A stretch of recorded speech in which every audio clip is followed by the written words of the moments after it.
Bonjour à toi, aujourd'hui je vais te montrer comment réaliser ce joli photophore pour tes fêtes de fin d'année.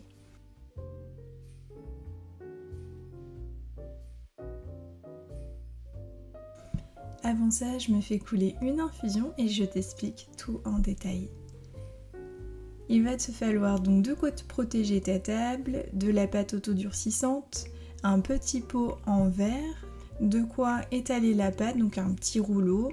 Et puis ensuite il te faudra un outil tranchant type couteau et un ustensile avec un bout pointu type pic à brochette. Donc j'ai déjà utilisé cette pâte pour faire ces petits chats que tu vois là. Et donc une fois sèche, tu as un résultat gris clair avec un léger effet pailleté. C'est assez joli.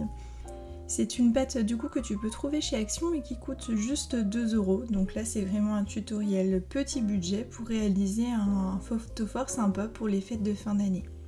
Donc je commence par rouler la pâte avec c'est un pilon en marbre, hein, c'est parce que je voulais pas utiliser mon rouleau à pâtisserie afin de ne pas laisser des résidus à l'intérieur parce que c'est un rouleau en bois. Et donc je commence par faire un grand rectangle avec donc de la pâte.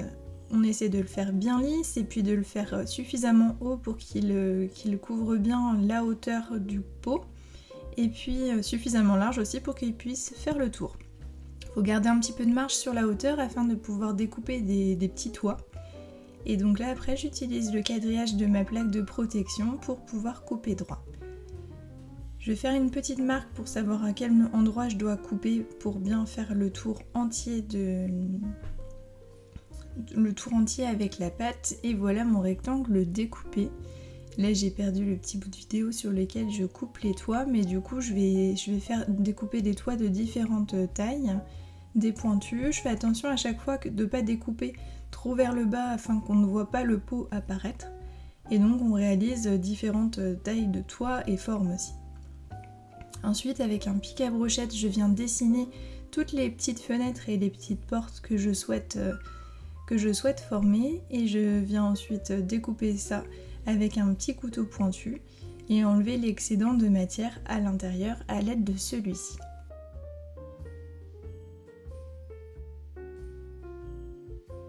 Ensuite je viens prendre un autre ustensile en plastique avec aussi un bout pointu, le pic à brochette ferait très bien l'affaire. Tu peux le tremper dans un petit peu d'eau et puis tu vas venir appuyer un petit peu sur tous les contours de tes fenêtres afin de lisser en fait la petite partie de pâte qu'il y a à l'intérieur et avoir un résultat plus lisse. Ensuite tu peux tremper tes doigts dans l'eau et venir lisser la façade.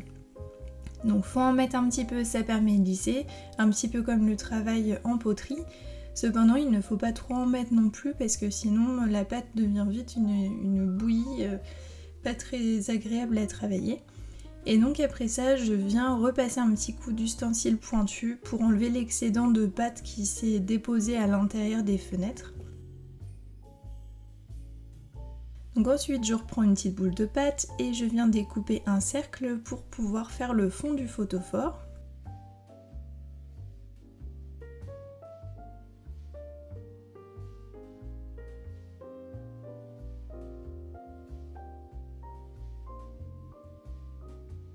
J'humidifie les côtés afin que ça vienne bien coller sur le pot et puis aussi bien coller à mon grand rectangle que je vais venir placer tout autour du pot. Donc je place le petit cercle au fond et ensuite je vais venir enrouler le rectangle au niveau du pot. Donc j'ai bien humidifié la partie basse du cercle afin que ça colle bien au rectangle que je viens de placer.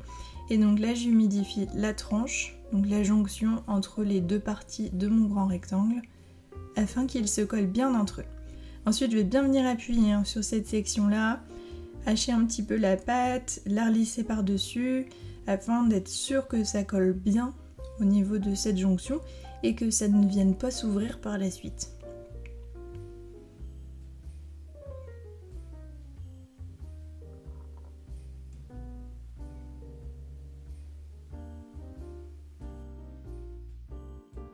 J'appuie bien sur la partie basse et ensuite je veux venir faire des petits points Donc j'ai relissé un petit peu aussi le haut des toits, ça je sais plus si je l'avais filmé. Et donc là je prends un pic à brochette et je viens de tracer des petits points décoratifs autour de certaines fenêtres et le long de certaines façades. Je laisse sécher et voici le résultat. On obtient un gris très clair, légèrement pailleté.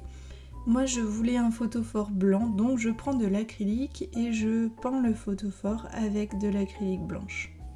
Et sinon au niveau du temps de séchage de la pâte, je l'ai laissé sécher plus de 2 jours. Vraiment pour être sûr que tout soit bien sec, et j'ai couché entre temps le photophore afin que le dessous soit bien sec aussi. Il va te falloir plusieurs couches d'acrylique afin d'obtenir un résultat bien uniforme. Pour ma part j'en ai fait 3, donc on peut pas peindre tout l'intérieur puisque du coup il y a le pot en verre qui nous empêche, mais j'ai quand même peint la partie des toits tout en haut afin qu'on ait vraiment l'impression que les petits immeubles soient blancs. Et voilà le résultat. J'espère que ce petit do it yourself t'aura plu.